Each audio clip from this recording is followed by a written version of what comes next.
le pediré al maestro París que retome el uso de la voz para dar lectura a las preguntas detonadoras del diálogo. Maestro París, por favor. Muchas gracias a Pablo por esta profundización respecto a la historia y el significado del Acuerdo de Escazú, así como esta triada de sus elementos constitutivos. Y muchas gracias a Mila por poner sobre la mesa la importancia que tiene darle seguimiento al derecho al agua mediante uso de indicadores. Por supuesto que no hemos abarcado todas las aristas, pero para ampliar el alcance de esta conversación, hemos preparado las siguientes preguntas detonadoras. La primera es, ¿en qué sentido puede aprovecharse el enfoque basado en derechos humanos para reforzar la efectividad del Acuerdo de Escazú? La segunda, ¿cuáles son las mejores maneras en las que cada uno de los distintos actores pueden contribuir a garantizar el acceso a la información, participación pública y justicia en asuntos ambientales? Y finalmente, ¿qué aportación para el monitoreo de los derechos ambientales nos ofrece el sistema de indicadores sobre el derecho al agua y al saneamiento? ¿Y cómo nos permite avanzar con la agenda de justiciabilidad de los DESCA? Si quieres, bueno, si quieres iniciar tú primero, Pablo, y luego iría Mila. Sí, a ver, pues yo diría que el Acuerdo de Escazú es un acuerdo sustentado, estructurado en lógica de derechos humanos, en sí mismo, y en tres derechos claramente establecidos, que es el derecho, como decía, de información, de participación y de derecho de acceso a la información, del derecho a la participación y el derecho de acceso a la justicia. Entonces yo creo que está articulado en esa lógica. Y es bien interesante que contra lo que uno pudiera esperar no es un documento que plantee, digamos, los derechos ambientales en sí mismos, sino son derechos habilitantes para gozar de los derechos ambientales. Es decir, lo que está planteándose de fondo aquí es que sin información, sin participación y sin justicia, pues no se va a poder gozar del derecho a un medio ambiente sano. Y esto nos lleva a otro elemento, que es que los derechos requieren sujetos sociales. Es decir, los derechos no solo requieren dispositivos institucionales. Se requiere para su cumplimiento, su profundización, la presencia de sujetos activos, sociales, que efectivamente empujen en la dirección del cumplimiento de esos derechos. Y por ello es tan relevante el plantear la protección de las personas defensoras de los derechos ambientales. Entonces yo creo que es muy interesante asumir que los derechos no son un asunto ahí subido nada más en las esferas de la institucionalidad y de sus dispositivos de cumplimiento, sino que presuponen un tipo de interrelación y vinculación social con el sujeto llamado a su impulso, su implementación, su aplicación. ¿Quién podría negar, a ver, vamos, que la Declaración de la Tierra, Río +20 y el Acuerdo de Escazú no tuvieron como motor de transformación el movimiento ecologista a escala internacional? Es obvio que así fue. Y qué bueno que sea así, como ha sido en muchos convenios y tratados internacionales, ¿sí? La CEDAW no la podemos concebir fuera del impulso del movimiento feminista. El convenio 169 de la OIT y la Declaración Universal, la Declaración de las Naciones Unidas sobre los Derechos de los Pueblos Indígenas, tampoco lo podemos concebir al margen de la presión, la movilización, la aspiración de los movimientos sociales. Es una especie de dialéctica entre movimiento social y respuesta institucional. Y así es como se van construyendo estos instrumentos. Pero esta dialéctica no termina cuando se aprueba el instrumento. Ahí empiezan las verdaderas dificultades, que es el de su efectiva concreción y materialización. Entonces yo creo que podríamos decir que Escazú nos otorga, reconoce, un conjunto de derechos habilitantes, un conjunto de derechos que permiten efectivamente avanzar hacia políticas mucho más efectivas de protección del medio ambiente, y no solo de protección, sino de una redefinición del concepto del desarrollo. Yo me quedaría hasta ahí para seguir conversando. Muchas gracias, Pablo. Mila. Sí, permítanme un segundo. Quería intentar compartir algo para darles ejemplos. Y por cierto, la matriz de indicadores sobre agua y saneamiento está en la página web del Instituto Mexicano de Tecnologías del Agua, en IMTA. Empiezo un poquito al revés a contestar las preguntas. IMTA, por cierto, empieza a implementar este sistema de indicadores primero en comunidades rurales y indígenas, que también es algo muy novedoso, algo inédito, tratando de empezar a llenar aquellas lagunas de información que tenemos sobre los grupos que normalmente más vulnerados ven sus derechos humanos y sobre los que al mismo tiempo existe menos información, ¿no? Entonces, aquí regreso al tema de enfoque basado en derechos humanos. Probablemente voy a repetir cosas que todos conocen, pero a veces hay una gran brecha entre la retórica o la teoría que sabemos y empezar a implementar en la práctica aquello que la teoría nos dice. Y aquí quería compartir con ustedes Share Screen Basic, creo que así se hace. ¿Okay? Esto no, estos son los de la Agenda 2030. Miren, algo así de sencillo sobre qué son los aspectos fundamentales del agua, del derecho al agua. Y aquí creo que si los dejo en pantalla, prácticamente todos vamos a decir, pues sí, claro, es obvio, necesitamos tener protección contra cortes, contaminación, discriminación, injerencia en acceso y suministro.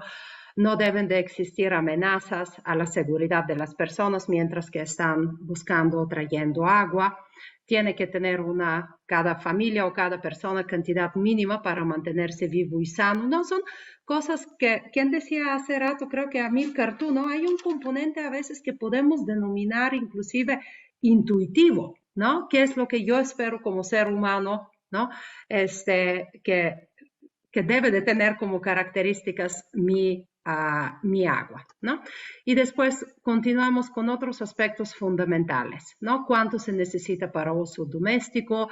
¿Cómo este uso tiene que estar más alto? Más bien, esta cantidad tiene que ser más alta para personas que están enfermas, personas con VIH, mujeres lactantes, etcétera, que tiene que estar cerca de nuestra fuente de agua, etcétera, etcétera. Voy a dejar de compartir acá.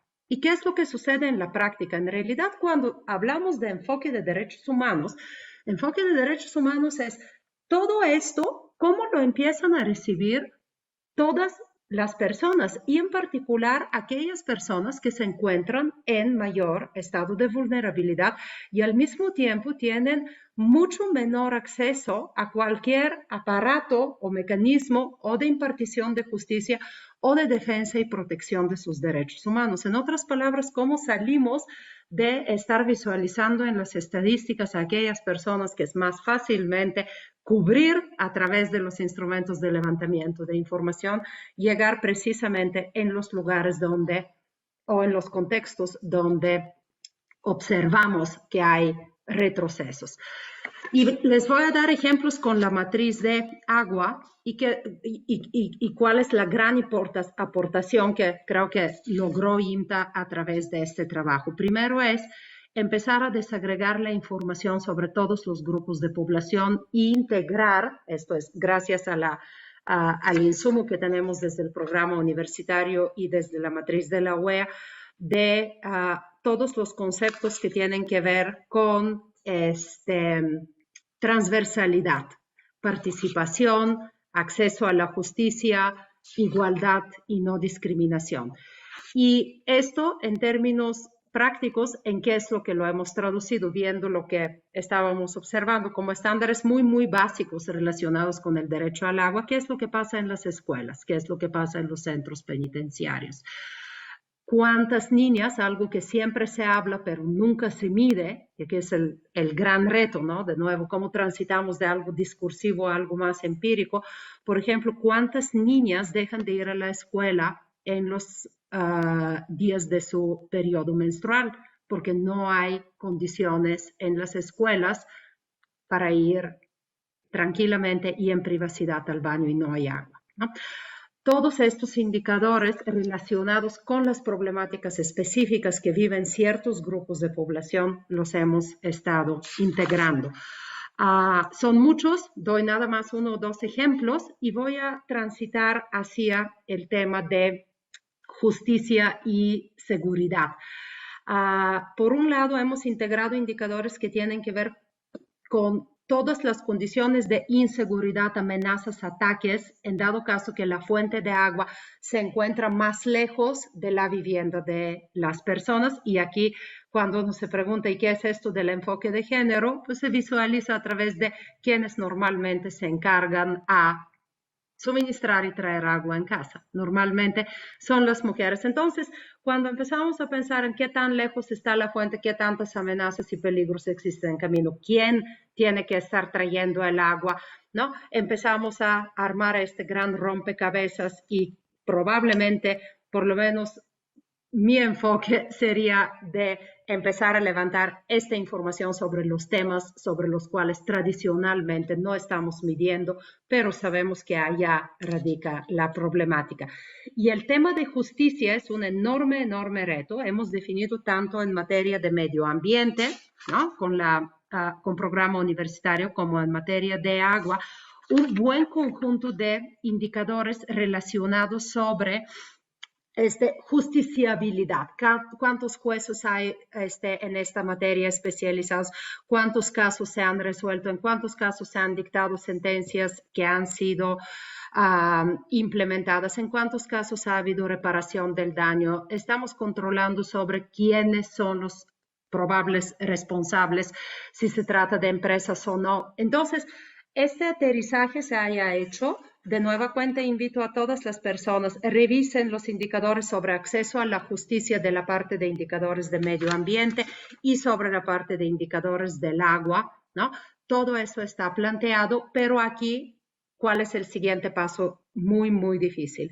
¿Quién tiene que levantar esta información? Y aquí ya estamos cayendo fuera del ámbito de las instancias del Ejecutivo, ¿okay? Aquí, y es parte de lo que estamos haciendo casi de tiempo completo desde la Oficina del Alto Comisionado, es el fortalecimiento de los sistemas estadísticos de los poderes judiciales. ¿Por qué con ellos, sino con las procuradurías? Porque ha habido mayor apertura de trabajar con poderes judiciales. Entonces, actualmente se están adaptando los sistemas estadísticos de la Ciudad de México y del Estado de México, que después, a través de ellos y a través de CONATRIP, de la Comisión Mexicana de Tribunales Superiores de Justicia, estos mismos avances se exportan hacia el resto de los poderes judiciales. ¿Y qué es lo que estamos haciendo? Estamos identificando las variables que tienen que estar contenidas en sus sistemas de registro de información estadística, de tal suerte que estos indicadores se pueden construir. Y aunque cae un poquitito fuera del tema que estamos mencionando, quiero insistir mucho en el hecho de que cada vez tenemos que abrirnos más y más, ¿no? De ver los derechos humanos como algo, como algo interdependiente, ¿no? Lo estaban mencionando antes, ¿no? No podemos hablar nada más de alimentación y sobrepeso sin hablar sobre discriminación, ¿no? Y el derecho de decidir sobre el cuerpo de cada uno. Acá, cuando estamos hablando de agua, de medio ambiente, de verdad empezar a visualizar quiénes son los responsables, quiénes cometen las violaciones principales. Si esta información se tiene que registrar dentro de los casos penales o otros, ¿no?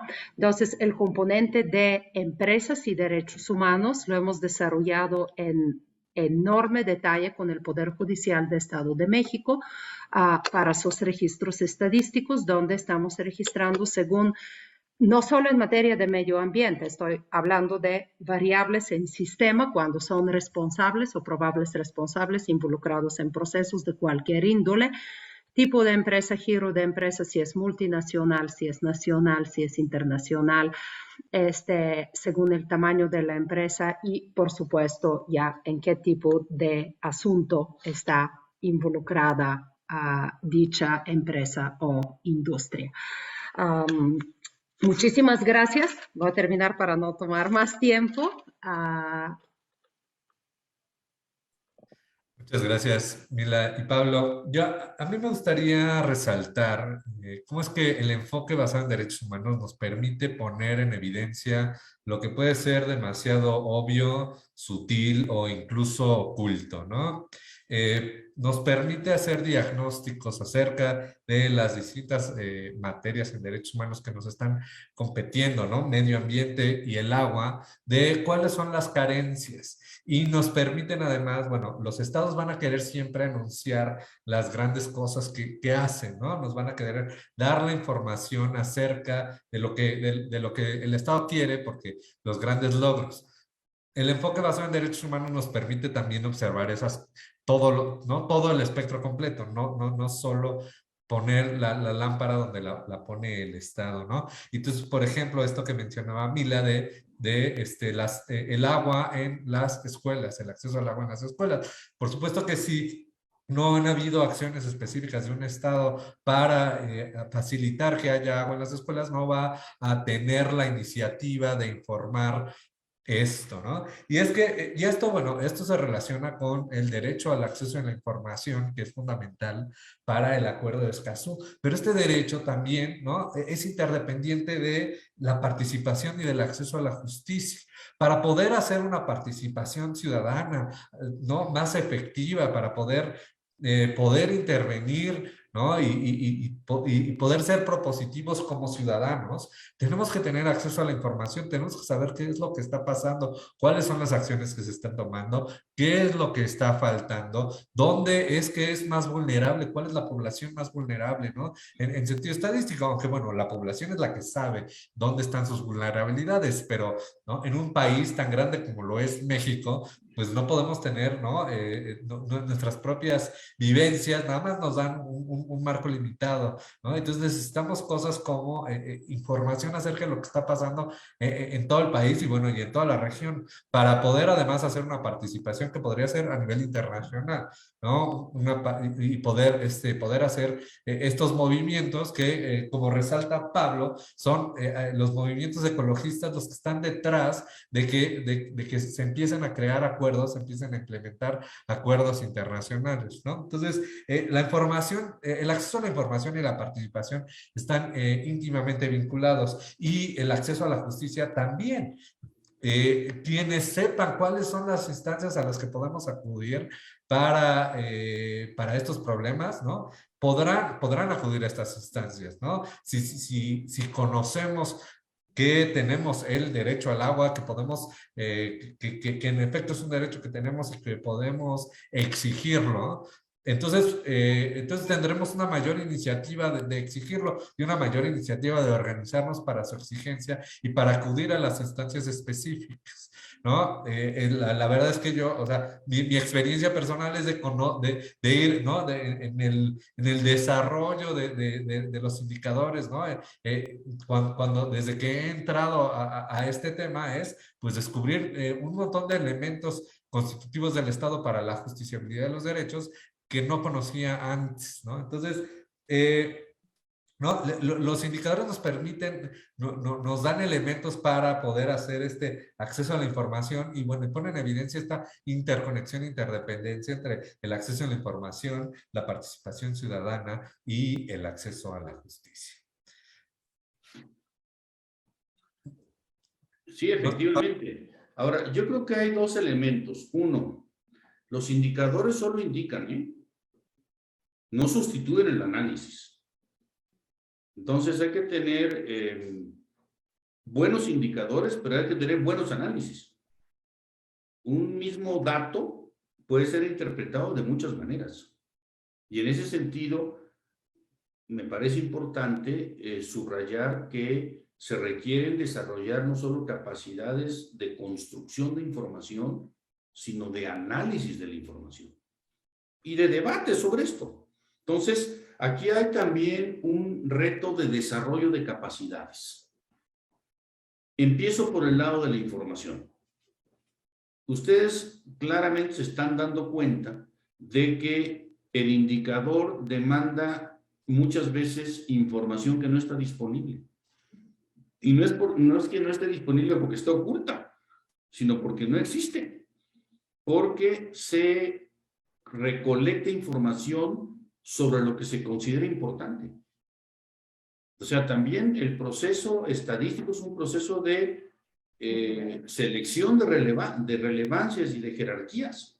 Por eso ustedes van a encontrar en las áreas sociales que hay áreas en donde abunda la información y áreas donde hay muy poca información.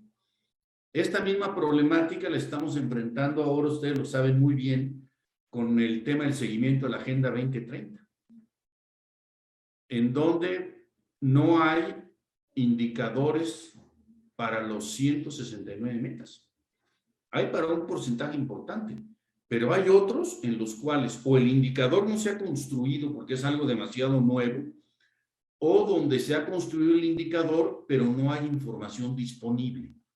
Entonces, en ese sentido, el INEGI está avanzando en el desarrollo de estadísticas socioambientales. Yo creo que es una cosa importante, pero va a haber que desarrollar capacidades nuevas. O sea, no es simplemente ya tengo el indicador y ahora busco la información y con eso lo solvento. En realidad, la agenda de la información no es una agenda nunca neutra. O sea, hay cosas que se consideran relevantes y cosas que no se consideran relevantes. Y se va ampliando la agenda en la medida en que la agenda estadística se expande en la medida que la agenda pública se expande también y demanda nuevos tipos de información. Entonces, en ese sentido, es muy relevante desarrollar nuevas capacidades y hacer un inventario de carencias estadísticas. Es decir, falta información en A, B, C, D, E, y esta información es importante, es relevante y hay que construir los instrumentos para poderla recoger y recopilar. Entonces, en ese sentido, plantearnos que esto demanda no solo un ejercicio de recopilación, demanda un ejercicio de profundización y de análisis, debate sobre la información que logremos conseguir y sistematizar. Muchas gracias, Pablo. Parece ser que ya se terminó el tiempo para el diálogo. Creo que tenemos que dar espacio a las preguntas. Agradecemos a todos los ponentes por sus intervenciones y ahora me permitiré dar comienzo efectivamente a la ronda de preguntas y respuestas. Para ello los dejo con mi compañera Isis García. Hola, muy buenas tardes a todos y todas que nos acompañan. Agradezco mucho al auditorio por sus preguntas y bueno, es momento de pasar a las respuestas. Ahora, por cuestiones de tiempo y para cumplir con el programa, daré lectura a algunas preguntas y comentarios que la audiencia nos hizo llegar. Una primera pregunta va dirigida al maestro París. ¿Qué recomienda para establecer parámetros o umbrales para determinar si un derecho medido a partir de un indicador ha avanzado, retrocedido o está estancado? Siguiendo con esto, daré lectura a un comentario. Al respecto de las ponencias del maestro París y el maestro Llanes, el auditorio comenta sobre la importancia del Acuerdo de Escazú que prevé la protección a activistas de derechos humanos y medio ambiente, ramos independientes, y que en México habría que considerar el alto índice de violencia contra las personas defensoras de derechos humanos, periodistas y defensores medioambientales. Por ello, cabe bien la recomendación de echar mano de este instrumento internacional como la base o el estándar de las normas para defensores del medio ambiente y de derechos humanos, contando con la participación suficiente y acceso a la participación. Posteriormente tenemos esta pregunta. Los indicadores propuestos por el Programa Universitario de Derechos Humanos y por la Oficina del Alto Comisionado de las Naciones Unidas para los Derechos Humanos se utilizarán para medir los avances del Acuerdo de Escazú y se subirán a la plataforma del Sistema Nacional de Evaluación de Derechos Humanos.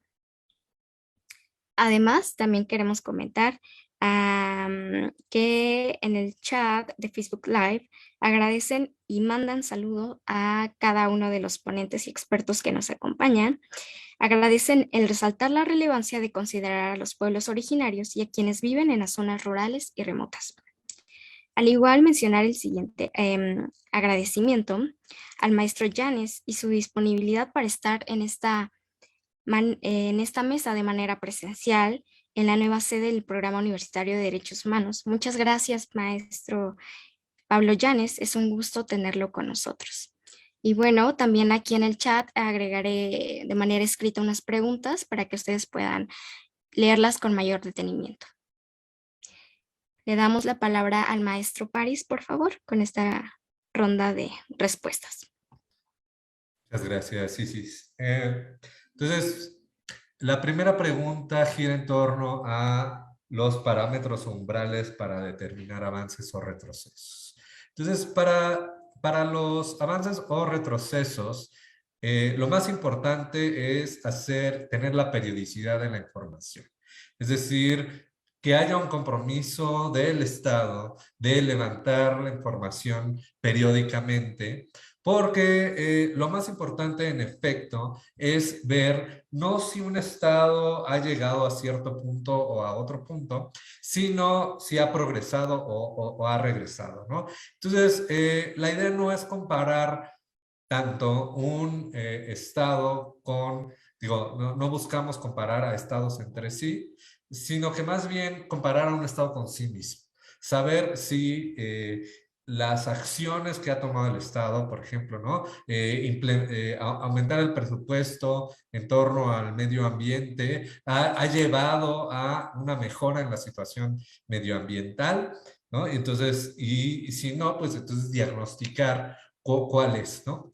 Entonces, más que establecer umbrales, lo que queremos es comparar al Estado consigo mismo a través del tiempo, y para esto lo más importante es tener una periodicidad en la información, ¿no? Y tener compromisos de los estados de que hagan este levantamiento de información, ¿no? Y esto inicia con el compromiso de dar presupuestos a las instancias que hacen el levantamiento de la información. Respecto a si los indicadores del acuerdo de Escazú se subirán al SNED, tenemos la ventaja de que como están en el enfoque basado en derechos humanos, no sería ninguna dificultad en sentido tecnológico, ¿no? La plataforma está lista para subir indicadores del acuerdo de Escazú, ¿no? Hasta tiene la clave, utilizaríamos el logo. La plataforma está lista para los acuerdos, para los indicadores del acuerdo. Lo que hace falta es toda la labor detrás de bambalinas, del levantamiento de la información, de acordar bien la definición de los indicadores, y pues ese trabajo todavía está en proceso, pero la expectativa es que sí, en algún momento, junto con los indicadores del protocolo de San Salvador, puedan acceder y puedan utilizar todas estas herramientas de las tablas, descargar la información, las gráficas, etcétera. Bueno, cedo la palabra para mis compañeros de mesa. Sí, muchas gracias. Siguiendo con el orden de la mesa, continuamos con el maestro Yanes, por favor. Yo preferiría darle la palabra a Mila, que ya no pudo intervenir en el módulo anterior. Sí, muchas gracias. Continuamos con usted, doctora. No, muchas gracias, Pablo. Es que en realidad no hay alguna pregunta específicamente dirigida hacia nuestra oficina, pero me gustaría aprovechar el espacio que me estás dando para resaltar dos puntos en particular. El primero tiene que ver con el tema de justicia y el segundo con el tema de participación de pueblos y comunidades. Ahorita, con el tema de justicia, ¿no? Siempre tenemos que pensar quién es responsable de la producción de la información y quién es responsable después de, una vez producida la información, de estarla entregando para su subida a la plataforma del Sistema Nacional de Información. El Sistema Nacional de Información, quienes bien lo conocen saben que se enfoca en todos los DESCA, pero el componente de derechos civiles y políticos no lo hemos trabajado todavía.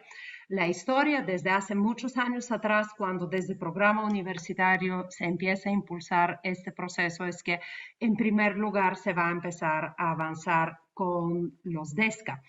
Y considerando también que en la mayoría de los casos donde estamos hablando de DESCA, Secretaría de Gobernación o otra instancia del Ejecutivo tiene las facultades de estar coordinando la recepción de información que se está produciendo a nivel local para estarla subiendo en el sistema.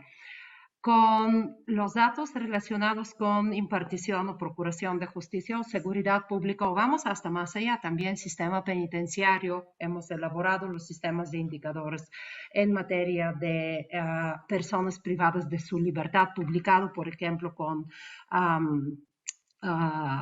Subsecretaría Penitenciaria del Distrito Federal. Toda esta información pertenece a aquellas instancias que la están produciendo. Entonces, en muchas ocasiones, esta información no necesariamente va a servir directamente para ser subida al Sistema Nacional de Información. Esta es una discusión que todavía ni siquiera creo que se haya iniciado. Lo que sí tenemos que tener en cuenta es que hay mucha información que ya se está produciendo y se está publicando por parte de los poderes judiciales. También tenemos que tener en cuenta qué tanta duplicación de la información puede estar existiendo cuando ciertos componentes están vertidos, ¿no? Ciertos indicadores están vertidos en 2 o 3 o varios sistemas de información. Entonces, allá sí es un pendiente que tenemos, y si las instancias gubernamentales tienen que tener el protagonismo, el liderazgo y la capacidad de estarse coordinando para poder presentar de mejor manera la información que se está produciendo en materia de derechos civiles en este país. Y sobre la participación y iría más allá de pueblos originarios, de grupos de población, IMTA hizo todo lo posible de asegurarse que en la fase de validación, revisión, retroalimentación de los indicadores había una buena representación, tanto geográfica como demográfica, de voces que se escucharon y se tomaron en cuenta cuando se construían cuando se definían los indicadores.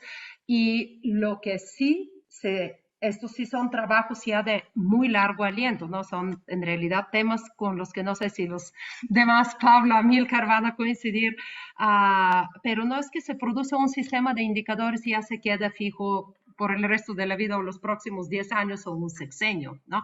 Porque cada vez cuando cambia la problemática de un país o cambia, nada más vimos qué es lo que pasó o empezó a suceder hace 2 años atrás, ¿no?